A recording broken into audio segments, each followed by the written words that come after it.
¿Cómo es la experiencia de vivir un draft de la NBA junto a LeBron James, Carmelo Anthony o Dwayne Wade? ¿Cómo convive un jugador joven con las expectativas y la etiqueta de ser uno de los mayores talentos generacionales europeos? Analizamos esos temas y muchos otros junto a nuestro invitado de hoy. Y tú no olvides dejar tu like y hypear este vídeo para disfrutar de más contenidos como este. Dentro vídeo.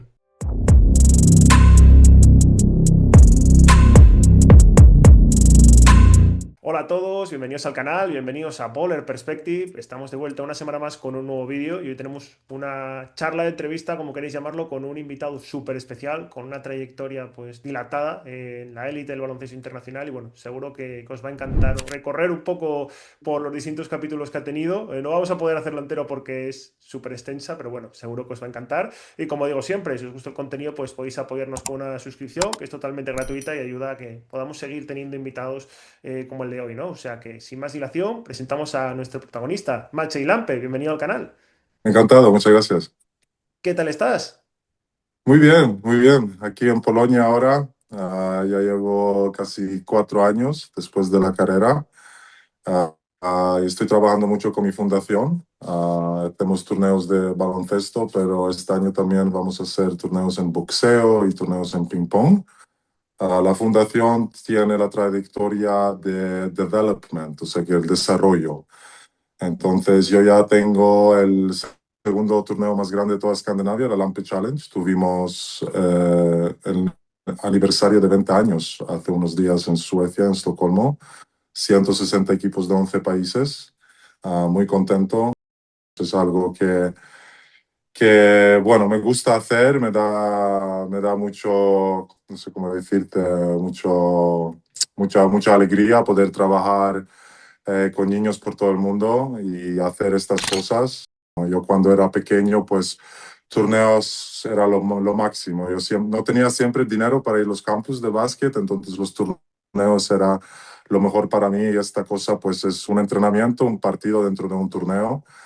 Nadie está eliminado durante la mañana, entonces todos juegan durante la mañana. Tenemos un break a mediodía donde también repartimos comida, hablamos de nutrición y de cosas beneficiarias pues, para la juventud, para que pueda lograr sus sueños y ser deportistas profesionales. Y luego por la tarde pues hacemos una tabla tipo playoff o tipo knockout, donde los niños juegan y ya compiten por primero, segundo y tercer premio como tipo olimpiada. Y nada, esto es como más o menos mi tarjeta business card, ¿no? Como entrenador, yo tengo la licencia más alta aquí en Polonia y estoy empezando a mover contactos para a lo mejor el año que viene ya entrar como ayudante o empezar mi carrera como entrenador profesional de baloncesto. Luego vamos a hablar también largo y tendido de esta etapa porque has tenido al final una trayectoria tan dilatada, ¿no? 22 temporadas como profesional que al final, pues bueno, sigues aprovechando y sigues ayudando sobre todo a la gente, ¿no? Me parece muy interesante esto que comentabas ahora porque aunque eres polaco, al final tú te has crecido, ¿no? En Suecia y como dices, no tenías todas las facilidades tampoco del mundo, has tenido tú que ir creciendo hasta convertirte, bueno, en un auténtico referente. Pues sí, bueno, sí, a mí me gustó mucho mi trayectoria, ¿no? Pero bueno, no era tan fácil. Nosotros nos mudamos a Suecia cuando tuve 5 años. Porque bueno, el dinero era mucho mejor en esos tiempos, en Suecia que en Polonia para mis padres. Y al principio en Suecia pues nos mudamos bastante, nos mudamos 12 sitios durante los primeros 2 años, 3 años, hasta que encontramos nuestro sitio, ¿no? Yo siempre quería ser deportista, vengo de una familia de deportistas, mi abuelo pues era atleta, tiraba disco, iba a ir a la Olimpiada, pero bueno, pasó la guerra, mis padres, los dos eran entrenadores y jugadores de voleibol. Entonces en Suecia empecé primero con hockey hielo, donde era bastante bueno en realidad, pero se acabó mi carrera de hockey cuando había que comprar ropa nueva para el hockey hielo y pues mi padre, como yo era tan alto y crecía, me compró unos pantalones como 2 tallas más grandes y parecía un poco raro ahí. También jugaba a fútbol, era portero. También practicaba algo que se llama en inglés rowing, o sea, que en estos barcos finos en los lagos, que no sé cómo se dice eso en castellano. Y pues luego llegó el básquet, como la verdad el cuarto deporte, pero tuve la suerte de tener un entrenador espectacular de pequeño, Joakim Samuelsson, que crió los tres primeros jugadores que llegaron a la NBA sueca. suecos. Yo, Damir Markota y una jugadora, Amanda Zawi, que jugaba en la WNBA. Nosotros fuimos casi 2 años sin perder un partido. Fue algo magnífico de crecer con ese equipazo que teníamos. Ganamos nuestro primer torneo, ganamos Scania Cup 2 veces seguidos. Yo fui elegido el mejor jugador de este torneo, que es más grande todavía de Escandinavia. Si lo ganas y tienes el MVP ahí, entonces eres considerado el mejor jugador de 5 países. Y entonces, pues después de eso había que elegir selecciones, ¿no? Como yo era polaco, 100%, se hablaba polaco en casa, pero mis amigos eran suecos, pues la selección sueca me quería y fui a un torneo amistoso, no oficial, para jugar, donde incluso mi cole no me soltó el viernes, entonces tenía que viajar viernes después del cole, porque mi cole era bastante durito, y viajé a Luleå, una ciudad al norte de Suecia, donde me cambié en el avión a la equipación sueca para llegar y ver que, bueno, otro jugador estaba sin vestirse hasta el descanso, ¿no? Que me sentí un poco mal. Pero bueno, hice un muy buen torneo ahí. En el segundo partido metí como 34 puntos, creo que contra Estonia. Y bueno, los suecos me querían, pero mi padre dijo, mejor competir contra los mejores, entonces vamos a ir a Polonia, vas a jugar en un torneo donde vas a representar Łódź, que es la ciudad donde naciste. Y pues vine, jugué, y la verdad que había mucha más competición acá. Y entonces elegimos la selección polaca. Fui a mi primer torneo en Portugal, donde jugamos contra España, Francia y Portugal, de cadetes, ganamos a todos. Volví y me llamó Real Madrid, o sea que yo siempre decía a mis padres que si alguien me llama, pues es hora de irse de Suecia, porque bueno, Suecia no era un país de básquet, más de hockey, de balonmano y otros deportes como ping pong, por ejemplo. Entonces yo sabía, para poder desarrollarme, pues tendría que hacer el siguiente paso, y cuando pues me llamaron, pues me fui para España con 15 años. Eso te iba a preguntar, al final todo ese progreso y crecimiento que tuviste formándote, pues te abrió las puertas de uno de los clubes más importantes del mundo, como el Real Madrid. ¿Cómo gestionas ese salto siendo un chico tan joven, porque siempre has sido muy precoz en tu trayectoria, ¿no? En conseguir los éxitos? ¿Cómo lo gestionas? Porque no dejas de ser, como dices, un chico muy joven. Sí, bueno, el cuento de Real Madrid no es un cuento como fabuloso. Yo fui uno de los primeros extranjeros que ellos ficharon en la cantera. O sea, que estaba yo, un chico francés, Samuel Nadeu, un esloveno tal, pero yo fui uno de los primeros así concretos que ficharon. Y bueno, no era todo tan profesional, porque el primer año y medio no podía jugar partidos. El primer torneo que jugué podía representar Madrid, donde en los finales jugamos contra Marcasol, me acuerdo. Y era un poco difícil, porque claro, era un cambio muy brusco, y no siempre, no sé cómo decirlo, no siempre era tan Sencillo. profesional, como, sí, tan sencillo, ¿sabes qué te quiero decir? Y mis padres también, bueno, fichamos un contrato de 8 años pensando que cuando tengo 23, pues voy a ser bueno, pero a los 16 años ya estaba entrenando con el primer equipo. Debuté en la Euroliga con 16 años, tuve récord hasta que Luka Doncic lo partió por un par de semanas. Y bueno, con los 16 años, ya cuando debuté en la Euroliga, pues empezaron con los scouts de la NBA. También fue cedido a Complutense, que fue LEB. En esa época fue la quinta mejor liga en Europa, decían, donde bueno, llegamos a los semifinales con este equipo, donde muchos scouts de la NBA me dieron a ver. Y entonces, ya cuando tenía 18 años, tuve que hacer una decisión de o quedarme en el Madrid o meter mi nombre en el draft. Entonces, la idea fue ir a Estados Unidos, hacer entrenamientos con un par de equipos, a ver cómo me tienen, y luego decidir antes de la fecha si me quedo y tal. Y entonces, la verdad que me fue bastante bien en algunos entrenos. Hice 12 equipos, los primeros 12 de lottery, y me fue muy bien, y la prensa hablaba bien de mí. Entonces decidí dejar mi nombre en el draft con 18 años.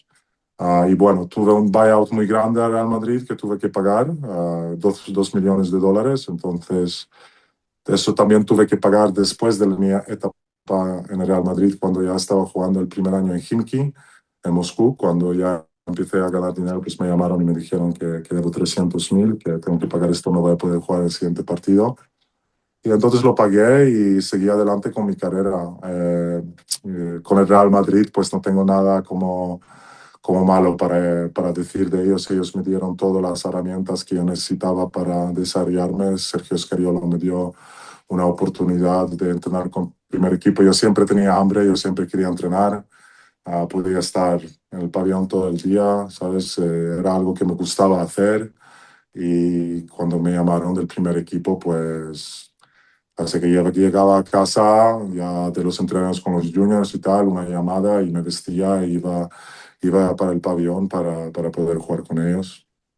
Sí, al final no dejan de ser cosas pues muy naturales, ¿no? Más en el mundo profesional. Al final tienes que tomar la mejor decisión. En tu caso fue presentarte un draft histórico. Fuiste seleccionado por los New York Knicks en el número 30. Al final, ¿cómo Mm. gestionas estar en un draft en el que, entre otros, fue seleccionado pues LeBron James, Dwayne Wade, Sí, Chris Bosh, pues, Calderón, por ejemplo, no fue seleccionado un poco? ¿Cómo viviste tú eso, Machi? pues para mí el draft fue bastante emocional porque la prensa me tenía en top 13, ¿sabes? En lottery. Pero el buyout de estar al Madrid fue grande y en esa época los equipos solo podían pagar 350.000. El resto tenía que salir de mi bolsillo y pues bajé.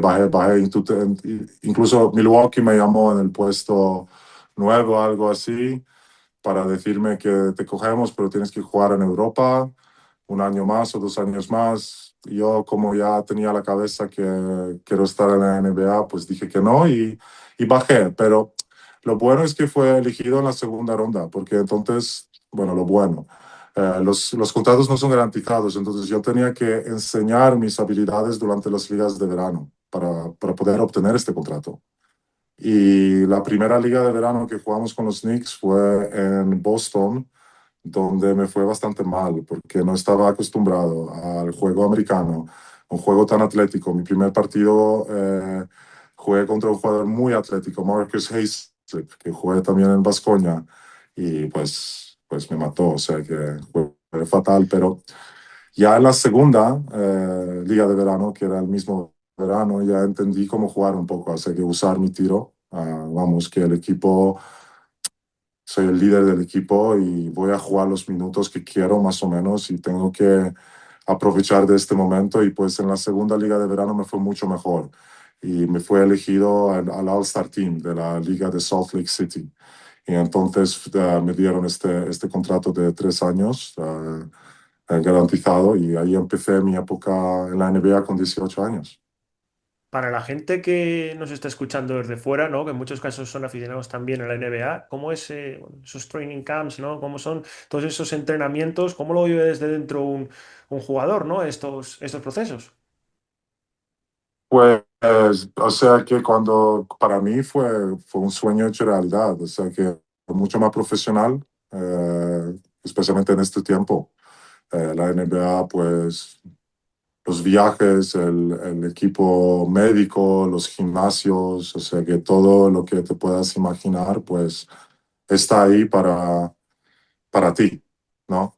Y bueno, yo cuando ya fui a la NBA con 18 años ya decidí viajar solo sin mi familia porque, bueno, vengo de una familia un poco, ¿cómo es la palabra?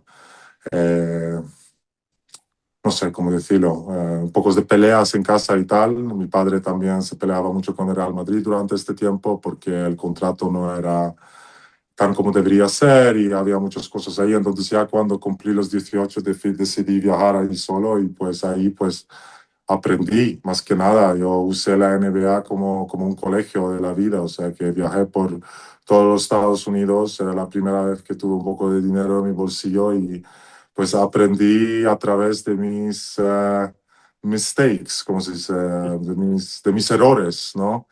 En Nueva York, pues ya sé que imagínate un niño de polaco-sueco a 18 años está drafteado, así que todos te conocen, vas a los restaurantes, sabes, no tienes que pagar, sabes, una vida un poco así lujosa, un poco famosillo ahí, donde pues el básquet se me escapaba un poco porque había mucho de vivir, ¿sabes qué te quiero decir? Y también en Nueva York, pues el equipo era bastante veterano, donde yo no tuve la oportunidad de jugar mucho. Fue tradeado a Phoenix Suns, donde estaba Mike D'Antoni de entrenador, un entrenador que también fue entrenador en Europa, que me ayudó un montón ahí cuando llegué, y ahí es donde pues empecé a pisar un poco la pista y empecé a tocar un poco los minutos. Fue evaluado como mejor jugador de desarrollo ese verano ahí en Phoenix Suns, jugando pues con Amari Stoudemire, Casey Jacobson, Joe Johnson, Steve Nash. Fue una experiencia pues brutal para mí.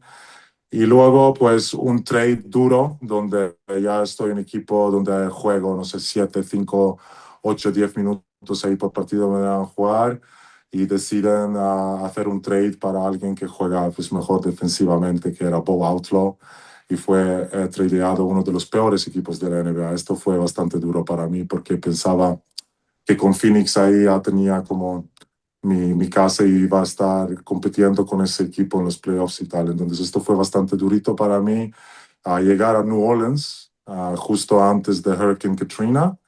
Fue una experiencia, bueno, bien, Byron Scott de entrenador, un entrenador muy duro. También New Orleans, una ciudad un poco estilo europeo. Me divertía mucho ahí, tuve Lil Wayne como mi vecino.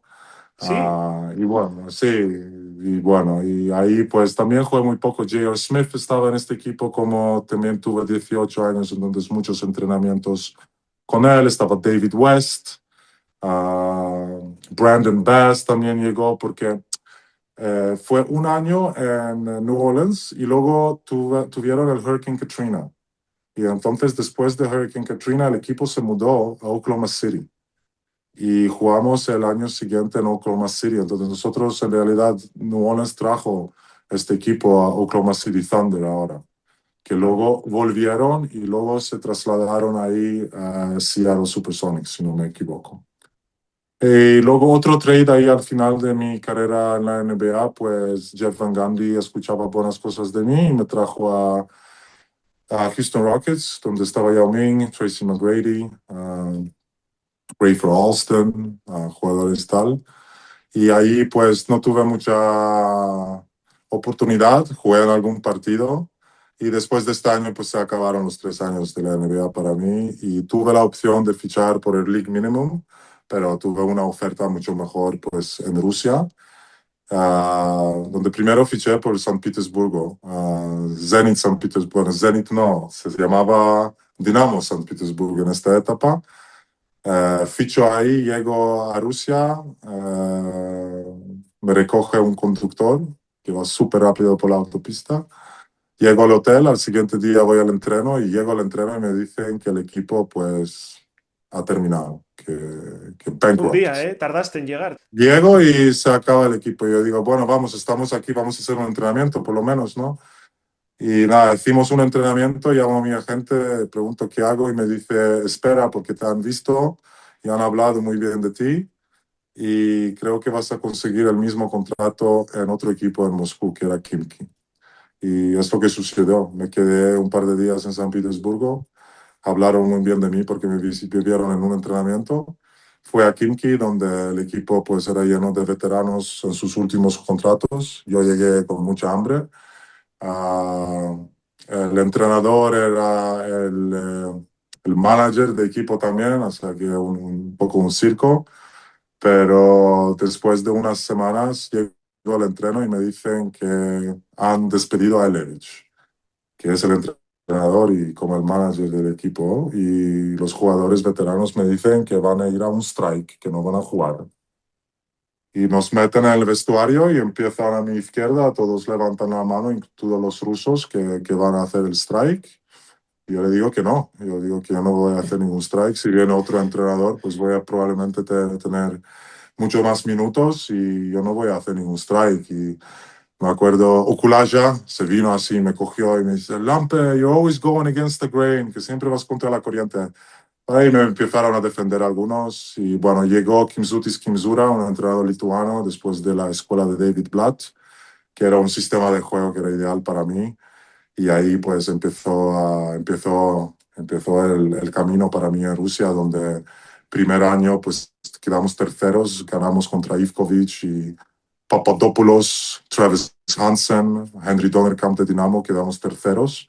Y luego ya siempre cuando jugué con Kimki quedé segundo después de CSKA. Incluso ganamos la Copa un día, un año con Kimki. Fue una muy buena etapa para mí. Ahí es donde empecé realmente mi carrera como jugador profesional, ahí a los 21, 22 años.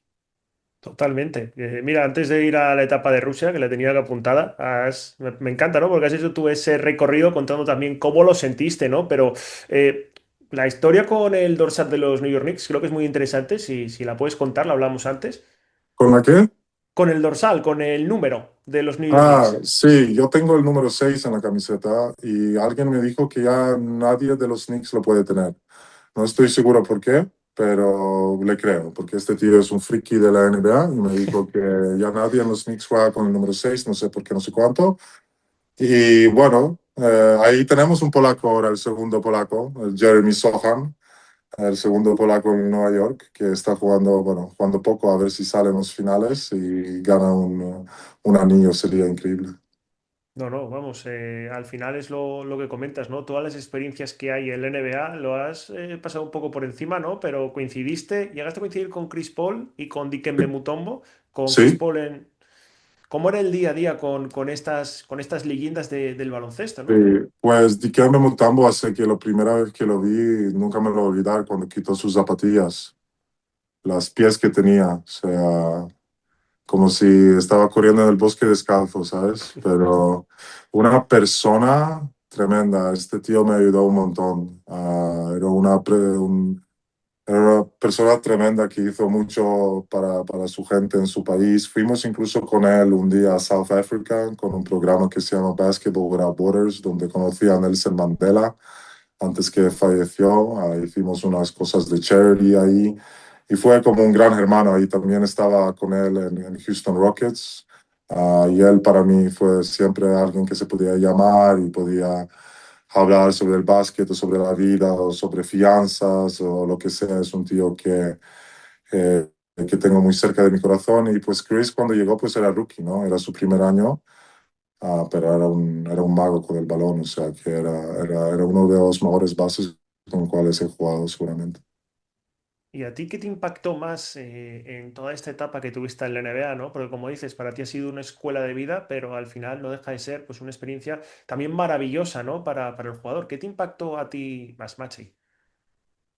Bueno, yo tuve la oportunidad de vivir o sea, que en Nueva York, en Arizona, en Oklahoma City, en Houston, ¿no? Y bueno, viajé por todos los Estados Unidos, conocí la cultura de la gente, conocí cómo funciona el país, que me impactó más, no sé, supongo que algunos jugadores como LeBron James, Carmelo Anthony, Dwayne Wade, estos jugadores de mi draft, que Chris Bosh, estos jugadores pues eran jugadores que, no sé, o sea, que magníficos. No sé, yo primera vez cuando estaba viendo a LeBron James jugar en esta liga de verano, pues el tío tenía todo. Era el mejor jugador que yo he visto en mi vida. ¿Qué más me impactó? Pues la NBA es un mundo, pues, como dije antes, mucho más profesional que, especialmente en estos tiempos. O sea, que el básquet europeo, los viajes de charter, los hoteles, es que todo es mucho más lujoso y mucho más profesional. O No, era, por lo vamos. menos en esa época. Y además no sé si antiguamente también se daban esas formaciones, ¿no? Que se comentan ahora un poco sobre el tema financiero, sobre distintos Sí, aspectos, un poco de gestión. sí, Rookie Transition Camp se llama, esto lo tuvimos. Lo tuvimos, es algo que se tienes que quedar en un sitio 2 días y si te hablan de diferentes cosas, que tienes que pues tener un poco de preocupación con mujeres, confianzas, con amigos, te intentan pues preparar un poco para cómo puede ser la vida de un jugador profesional en la NBA y lo hace muy bien, la verdad. La verdad que prestaba un poco la atención, pero como era tan joven, debería haber prestado un poco más, para serte sincero. Pero es algo muy beneficioso para los jugadores que llegan a la NBA y no están acostumbrados pues, a ese tipo de vida, ¿no? Justo antes de pasar a la etapa con Rusia, por aquí tengo también las fechas porque, vamos, tienes una carrera tremenda. Te quería preguntar cómo gestiona el jugador, ¿no? Aunque has hablado superficialmente de ello, de esos cambios de equipo, ¿no? Tú mismo lo decías, necesitan una pieza con un rol diferente y al final estás cambiando de residencia. Es un poco complejo, imagino, de gestionar para el jugador, ¿no? Yo nunca he tenido miedo de cambiar de sitio. Yo viajaba bastante ya entre Polonia y Suecia cuando era pequeño. Luego ya cuando vine a España y luego después de Estados Unidos pues vine a Rusia y después de Rusia pues era como el siguiente paso para mí.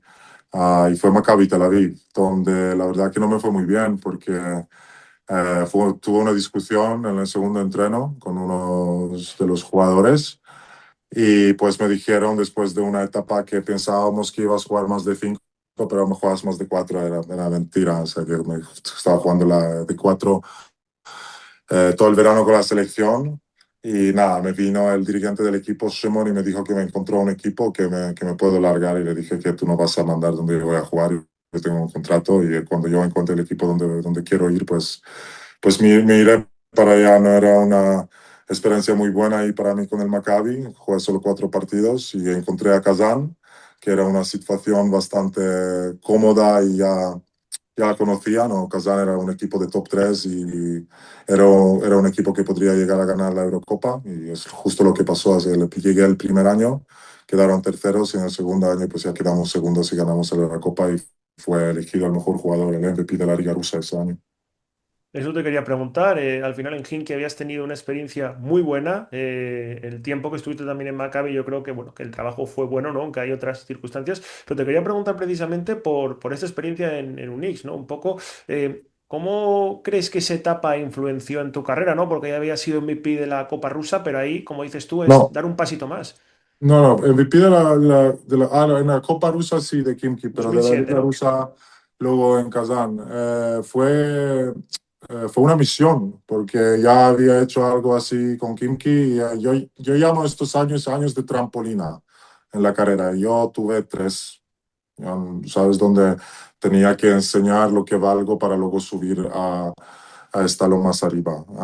Y pues Kazán, cuando llegué, estaba Krešimir Lončar y Marko Popovic jugando a un baloncesto para sus estadísticas, básicamente. Y entonces, el siguiente año yo ya estaba preparado, teníamos un entrenador lituano, luego llegó Pashutin, que es un entrenador ruso, queríamos ganar la Eurocopa y a este tipo de juego no se podía jugar. Había unas lesiones que pasaron este año que en realidad ayudaron solo al equipo a desarrollarse, al equipo que fuimos cuando ganamos la Eurocup en 2011 y tuvimos una super temporada, ¿no? Y bueno, ganamos la Eurocup, fue el pívot de la Eurocup, fue elegido el mejor jugador de toda la liga rusa y entonces pues Kimki llamaba otra vez. Pero ya lo de Rusia, pues yo decía, bueno, si no tengo opciones en CSKA, ¿para qué me voy a quedar aquí? ¿No? Ya hablo español, puedo ser considerado como, no sé cómo se llama esto, cuando no eres extranjero o tan extranjero, ¿no? Y Cupo, entonces, sí, jugador de exacto, formación. exacto. Y entonces, pues mi agente me dijo que deberías ir a Caja Laboral Baskonia a jugar para Dusko Ivanovic. Y yo dije, pues bueno, vale. Y yo dije, pues la etapa después de Caja Laboral tiene que ser Barça o vuelta a Madrid. Y siempre fue así, ¿no? Fue este plan. Fiché por el Baskonia 2 años, unas temporadas, pues sin realmente tan mucho éxito, pero Baskonia es un club legendario con un básquet increíble, con una afición increíble, donde jugué 2 años. También cuando fue el cambio de Duško Ivanovic a San Tabak, pues partimos el récord de partidos ganados consecutivos. Casi nos metimos en la Final Four. No sé si te acuerdas de este partido en Baskonia contra CSKA, con un súper polémico campo atrás y no sé qué, no sé Os quedasteis cuánto. ahí, ¿eh? Sí, bueno, si ves ese partido, madre mía. Y bueno, y luego pues el Barça, llamó el Barça, es algo que soñaba con jugar y poder jugar en la mejor liga de Europa y poder tener opciones de ganar un título. Fiché. Mi experiencia con el Barça y con Xavi Pascual fue, bueno, no tan buena porque en mi primer año me dieron un medicamento. donde en otros países tienes que firmar un documento que no te vas a...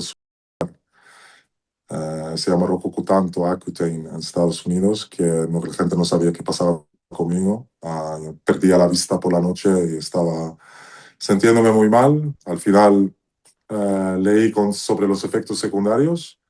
El Barça pues dijo que puede ser, no puede ser, pero era 100%. Salió algo en las noticias pequeñas sobre esto. Tenía que descansar 2 meses para que esto saliera de mi cuerpo, y cuando esto salió pues ganamos la liga contra el Madrid.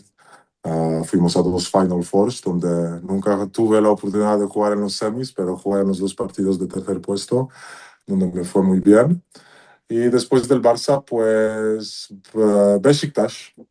Después del Barça, yo ya quería ir a China, porque ya tenía la trayectoria y el resumen de poder ir a un sitio donde no tienes que jugar 10 meses para un buen dinero, y quería entrar ahí en China, pero tuve que pasar por Besiktas, y después de eso se me abrieron estas puertas a China, ¿no? Donde antes que yo vine solo estaba un otro pivote europeo, Raduljic, y después de mi primer año habían 7 europeos en la Liga China, o sea que me fue tan bien. Uh, Llevé a Shenzhen Leopards a la mejor temporada en la historia del club, llegamos a los semifinales. Y luego pues jugué 4 años más ahí en China. Y después pues pasó el COVID. Empecé un poco en Polonia tocando pista otra vez, firmé por el Limoges en Francia, y después de Limoges en Francia tuve una etapa en Taiwán rápida, donde ya cuando me lesioné pues devolví mi salario de este mes, y ya volví a casa, y ya eran 22 años de carrera, con muchos kilómetros en el cuerpo, 2 caderas operadas, muchos partidos de tendones, bueno, muchas lesiones, y ya decidí pues dejar de jugar profesionalmente al baloncesto. Es que causaste un muy buen recuerdo, sobre todo en Barcelona. La gente se queda mucho con ese tripler de la esquina, pero antes, bueno, barres una entrada de Sergio Llull, ¿no? Al final, ¿cómo recuerdas esa temporada? Como dices, tuviste, pues bueno, ese problema, ¿no? Pero luego sí que volviste a un nivel muy bueno que ayudó al equipo al final a conseguir el objetivo. Sí, este primer año sí. Ese primer año, bueno, nadie sabía qué pasaba conmigo, entonces Xavi me echaba ahí la bronca, y yo le respondía porque estaba en muy, muy mal sentido, ¿no? Con mi cuerpo y con todo eso por la medicación, y nuestra relación pues se dañó un poco para el año siguiente, donde la verdad que en mi opinión debería haber jugado mucho más, pero solo me sacaba contra el Madrid. Y bueno, fue una experiencia buena por el primer año, y segunda pues porque llegamos a la Final Four y jugué por el tercer puesto en la Final Four ahí. Pero bueno, y bueno, después de eso había que otra vez como hacer como la trampolina otra vez, ir a Besiktas para poder abrir estas puertas a China. Claro, es que al final fuiste, como dices, un pionero en ir a China, ¿no? Luego muchos jugadores fueron dando ese paso, pero en su momento, como dices, Radulicha y tú, no era algo tan común en los foráneos. Sí, porque sí, suelen fichar americanos o con un currículum bastante amplio, o gente joven con muchísimo potencial, pero China es otro continente donde las cosas no son tan como son en Estados Unidos, y Claro. pues mucha gente pierde la cabeza ahí, para serte sincero, especialmente los jóvenes. Entonces, para mí fue como sabía que esta etapa sería más o menos la última etapa donde podría ganar un muy buen dinero y jugar pues 5 o 6 meses al año, que con los años que llevo jugando pues me venía fenomenal para mi cuerpo, y pues pude jugar ahí unos 4 añitos, pues Shenzhen Leopards, Qingdao, Sichuan Blue Whales y Jilin Tigers, 4 equipos, sí. ¿Y cómo gestionas el momento de la retirada, ¿no? Porque al final tú llevas 22 años de profesional, también un camino previo, ¿no? Formándote como persona y como jugador. ¿Cómo se gestiona ese momento? Porque imagino que tiene que ser algo también, pues, complejo, ¿no? Dejar la que has sido toda tu vida para emprender y buscar otro camino. Sí, pero la verdad que fue muy difícil para mí porque no sabía qué hacer.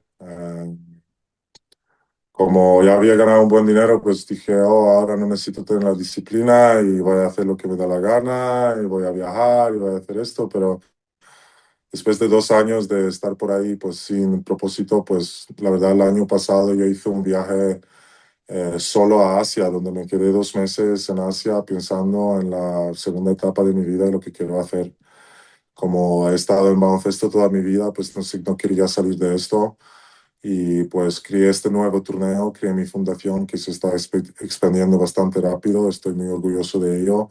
También tengo el título del entrenador el más alto aquí en el país y son los pasos que quiero seguir, o sea que hace ya, hace ya unos años antes que Sergio Scariolo volvió a Madrid, se soltó en la prensa que cuando él volverá, a lo mejor tendré la oportunidad de empezar mi carrera de entrenador, donde empecé como jugador profesional. Y esto está ahí, ¿no? Ahora empecé a soltar, pues, a contactos que estoy interesado de empezar a trabajar como entrenador el año que viene. Y a ver qué pasa. Yo creo que he hecho muy buen trabajo el último año con la fundación, los torneos que he hecho. Ha sido una cosa muy positiva para todos y yo tengo contactos por todo el mundo, entonces este torneo que hago lo puedo hacer en cualquier país. Ahora el siguiente es Dinamarca y tenemos también en España.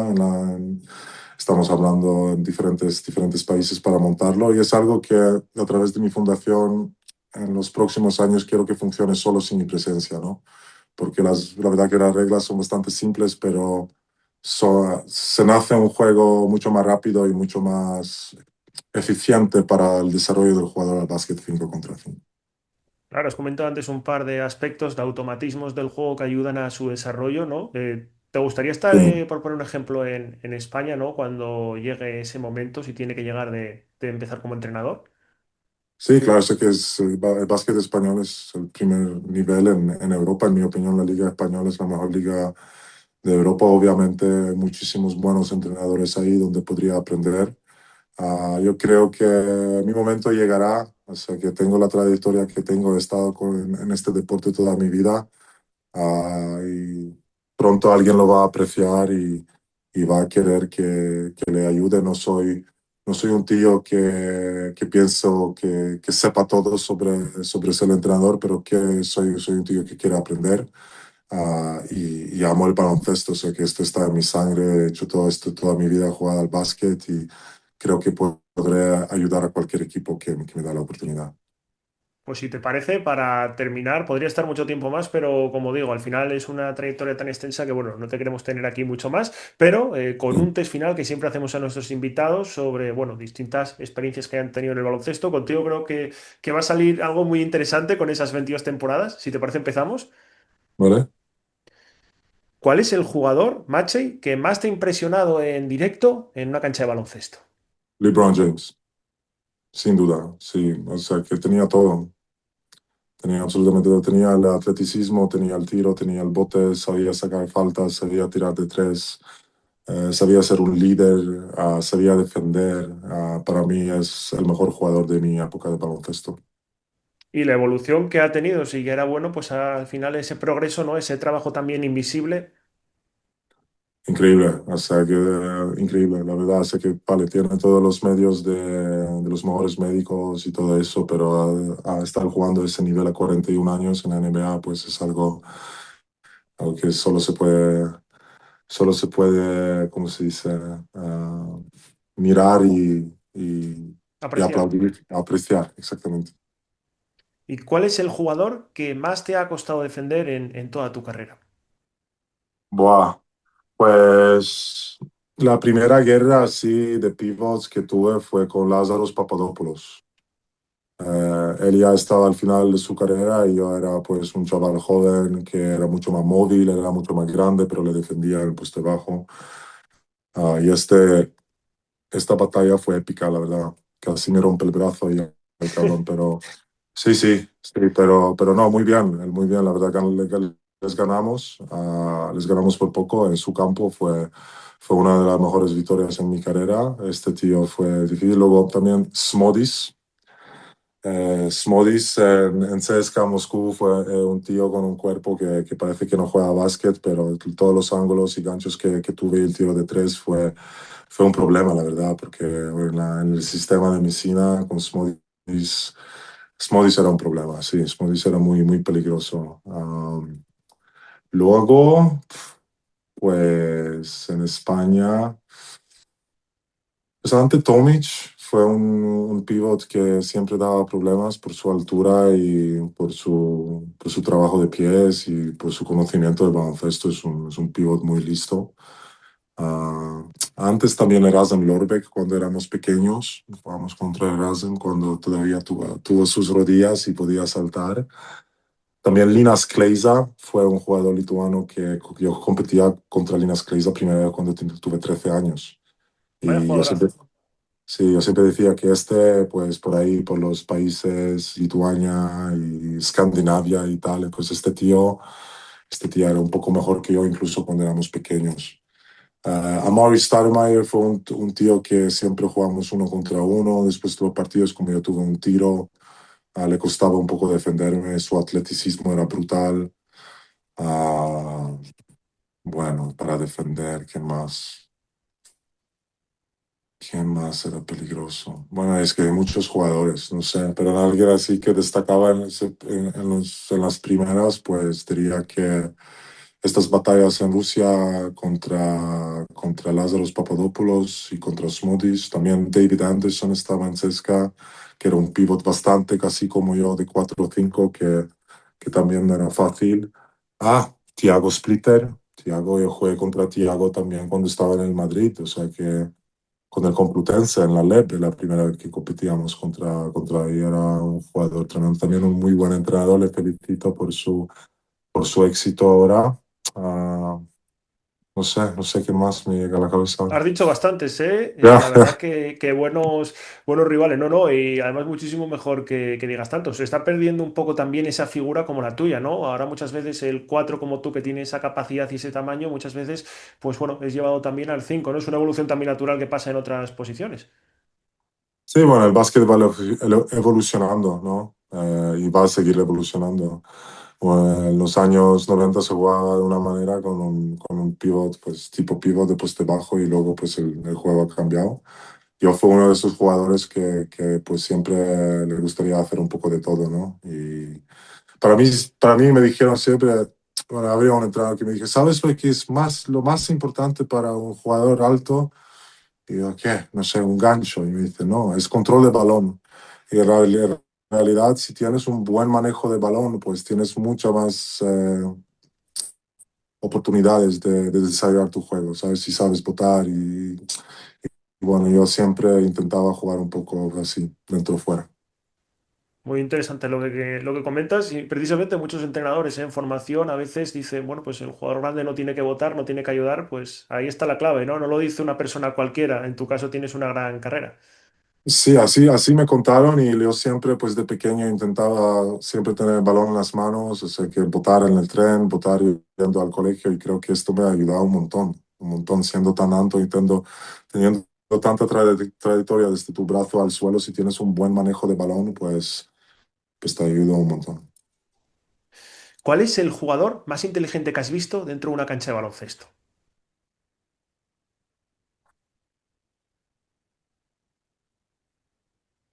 Guy Pnini, que es entrenador ahora también, es un Sí, sí, jugador sí. que no tiene muchos aspectos físicos, pero es muy listo el cabrón, sabe básquet. Sí. ¿Quién más podría decir que era un jugador así? El jugador con más talento siempre decía es Juan Carlos Navarro. Lo dicen Juanqui, muchos, ¿eh? sí, así que el talento de Juanqui, la bomba esta y cómo lo pone y cómo saca la fase es brutal, es brutal. Se diría que estos dos. Tremendo. ¿Y el compañero más divertido que hayas tenido en un vestuario? Bueno, he tenido muchos compañeros de vestuario. Primero, Dikembe Mutombo, podría decir que era muy buen compañero de vestuario. Brad Olsen, tuve la oportunidad de jugar con Brad en Bacoña en Barcelona. Kelly McCarthy fue un buen compañero en Kimki. Terrell Lydey fue un muy buen compañero mío en Unix. Ah, ¿Qué más podría decir? En China jugaba con Dominic, pero ¿cómo se llamaba Dominic de apellido? Ahora mismo no me acuerdo, pero también muy buen compañero. Supongo que ellos. O sea, Ante también es un muy buen compañero de equipo, Ante Tomic. Sí. ¿Cuál recuerdas como la cancha más complicada para jugar? CSKA, juegas 8 contra 5. CSKA es complicado porque de repente siempre en el tercer cuarto nosotros tenemos 5 faltas, ¿sabes? También, pues, Partizan, Belgrad, es un campo complicado de jugar por el ruido, pero a mí me gustan estos campos, ¿sabes? Tienes la oportunidad de jugar en estos campos, lo tienes que tomar como un regalo, ¿me explico? También los campos de Olympiacos y Panathinaikos son brutales. El campo de Pacoña también está guay. Zalgiris también está muy bien. Hay muchos, pero no es como un campo difícil, es siempre La con, ah, atmósfera. sí, con la oportunidad de poder ganar.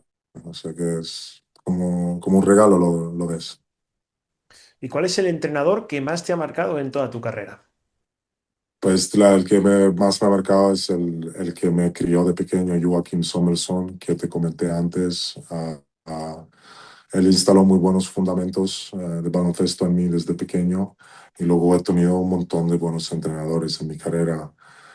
Tengo que decir Sergio Scariolo, que vio el hambre en mí, ¿no? Y me llamaba incluso cuando no estaba jugando con el primer equipo para estar y poder mirar los entrenamientos. Eh, Mike D'Antoni, Byron Scott, Kęstutis Kimzura, eh, Duško Ivanovic, Pashutin también, juega muy bien para Pashutin. Es difícil decir uno, pero si solo digo uno, siempre digo el de mi Claro, infancia. no, no, Sí. está genial. Está genial todo lo que Mm. comentas. ¿Cuál digamos que es el, preguntamos mucho, ¿no? Aunque no tenéis mucho tiempo cuando hacéis viajes para ver la ciudad, el mejor viaje que recuerdes, ¿no? Pues por cualquier circunstancia en toda tu carrera. Tú que has tenido muchos viajes precisamente. Buah, el mejor viaje. Bueno, Las Vegas la primera vez fue algo increíble, ahí con 18 añitos. Nueva York, obviamente. Ah, no sé, la verdad, sí, hay que todos los sitios donde he jugado como tienen sus cosas que son un poco mejores y cosas que son un poco peores. España es un sitio con gente fenomenal, siempre me encanta estar en España, pero uno que destaca así, pues no sé, no lo sé. Moscú era también un muy buen sitio para mí para vivir, incluso Kazán. Mucha gente no conoce Rusia, pero a mí me molaba mucho estar ahí. Incluso pasado mañana viajo a Rusia porque la Federación Rusa de Baloncesto ha cogido mi concepto de torneos de 2 contra 2 y lo está metiendo en su mini basket con 5.000 niños. Entonces voy a viajar a estar con ellos ahí. Y luego voy a mi campo que tengo en Suecia, Next Level Basketball Camp, que el año que viene lo traemos a Polonia. Pero no sé, muchos sitios. No podría decir solo uno, creo. Justamente esta pregunta que viene ahora creo que está hecha para ti, por lo que acabas de comentar con tu fundación. Siempre preguntamos, si tuvieras en el hipotético ficticio caso que jugar un 2 por 2 a vida o muerte, ¿a quién escogerías como tu compañero? A lo mejor Joe Johnson. Joe Johnson es una bestia. Joe Johnson tiene un juego, porque claro, jugamos a medio que Joe Johnson, que él juega en el Big Three este ahora. Joe Johnson, a lo mejor, o Steve Nash, probablemente alguien así. Quizá pasar la pelota también. No, no, malos compañeros has dicho, ¿eh? Mm. ¿Y cuál es el mayor aprendizaje que has extraído a lo largo de toda tu carrera, Machi? Bueno, hay muchos.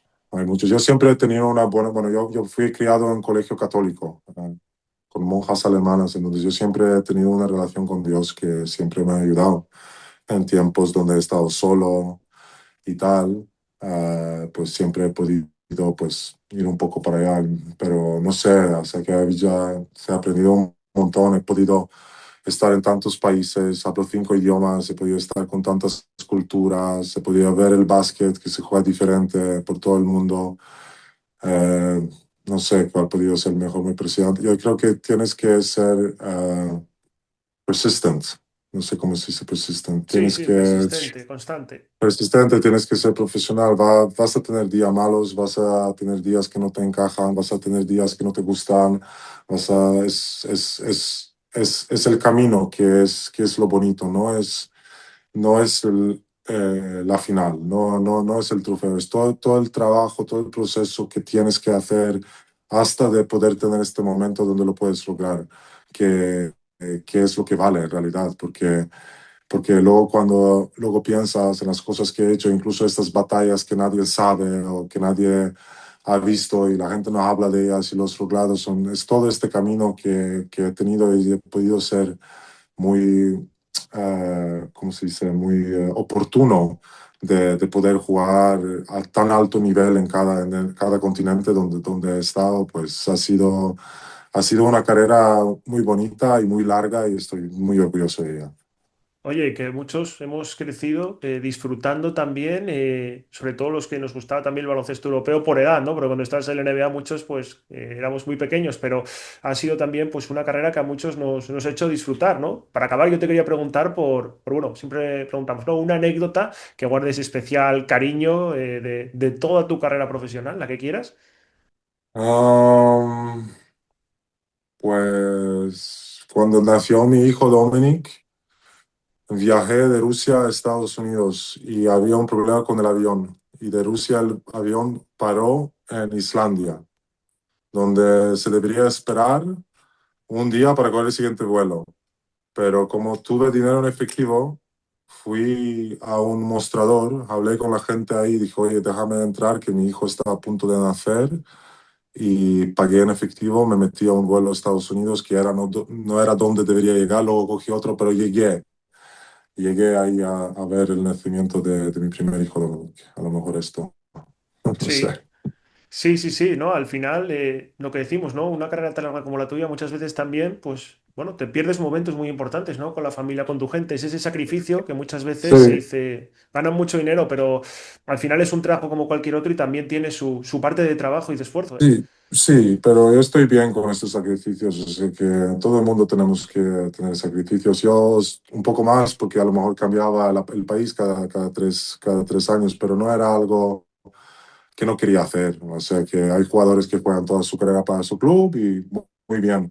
Para mí no era nada como que no puedo ir a otro sitio y ver el mundo y jugar ahí. A mí me gustaba, la verdad. Me gustaba todos los países que he estado.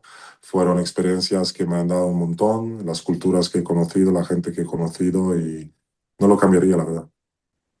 Pues nada, Mache, yo te quería agradecer por tu tiempo, que sé Nada, que has estado muy liado, y sobre todo por tu cercanía, porque al final, pues bueno, cuando un jugador con tu trayectoria pone tantas facilidades, es de agradecer. de nada, tío. Muchas gracias por tenerme. Mucha suerte con el Nada, programa. mucha suerte con la fundación y con tu futuro en el básquet. Muchísimas gracias. Nos vemos por ahí. Un abrazo. Nos Hasta vemos, un luego. Chao. abrazo.